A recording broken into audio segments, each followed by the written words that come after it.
Hajimemashite minasan. This is my day 3 of learning Japanese.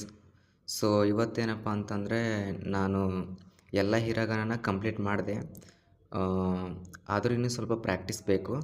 But ಏನಪ್ಪ ಅಂತಂದರೆ ನಾವು ಲೆಟ್ರನ್ನ ಯಾವ ಥರ ಈಸಿಯಾಗಿ ನೆನ್ಪಿಟ್ಕೋಬೋದು ಅಂತಂದರೆ ಅದ್ರದ್ದು ಒಂದೊಂದು ವ್ಯಾಕ್ಯಾಬ್ಯುಲರಿನ ಐಡೆಂಟಿಫೈ ಮಾಡಿದ್ರೆ ನಮಗೆ ಅದರ ಲೆಟ್ರ್ ಯಾವುದಂತ ಗೊತ್ತಾಗುತ್ತೆ. ಈ ಮೆಥಡ್ ಯೂಸ್ ಮಾಡಿದ್ರೆ ಏನಾಗುತ್ತಪ್ಪ ಅಂತಂದರೆ ನಮಗೆ ಯಾವ್ಯಾವ ಲೆಟ್ರು ಏನಂತ ಜಲ್ದಿಯಾಗಿ ಐಡೆಂಟಿಫೈ ಮಾಡ್ಬೋದು. ಸೊ ಇವತ್ತೇನಪ್ಪ ಅಂತಂದರೆ ಎಲ್ಲ ಲೆಟರ್ಸು ಕಂಪ್ಲೀಟ್ ಆಯಿತು. ಸೊ ಲೆಟರ್ಸ್ ಕಂಪ್ಲೀಟ್ ಆದಮೇಲೆ ಇನ್ನೂ ಇಷ್ಟೇ ಅಲ್ಲ, ಇನ್ನೂ ಇದಾದಮೇಲೆ ಇನ್ನೂ ಬೇರೆ ಲೆಟರ್ಸ್ ಇವೆ. ಸೊ ಫಾರ್ ಎಕ್ಸಾಂಪಲ್ ಹೆಂಗಪ್ಪ ಅಂತಂದರೆ ಯಾ, ಯೋ, ರ್ಯಾ, ರ್ಯೋ ಈ ಥರ ಇನ್ನೂ ಲೆಟರ್ಸು ಇವೆ, ಅವನಿನ್ನೂ ಕಲಿಬೇಕು. ಸೊ ಇವತ್ತಂತೂ ಟೋಟಲಾಗಿ ಎಲ್ಲ ಮುಗಿದಿದೆ. ಸೊ ಯಾರ್ಯಾರಿಗೆ ಜಾಪನೀಸ್ ಲ್ಯಾಂಗ್ವೇಜ್ ಕಲಿಯೋ ಇಂಟ್ರೆಸ್ಟ್ ಇದೆ ಅವರು ಕಮೆಂಟಲ್ಲಿ ಮೀ ಅಂತ ಕಮೆಂಟ್ ಮಾಡಿ.